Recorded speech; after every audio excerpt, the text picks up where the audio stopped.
i kad gubim, ja te ljubim.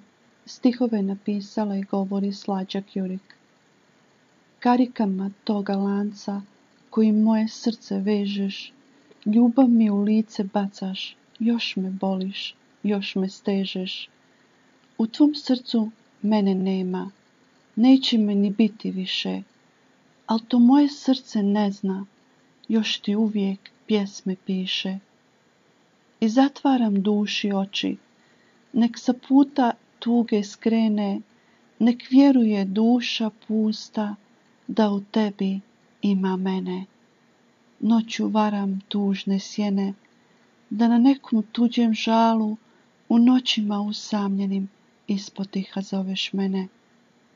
Kad se zorom ja probudim, u novi se dan zaljubim, nadu sipam u vrč tuge i kad gubim, ja te ljubim.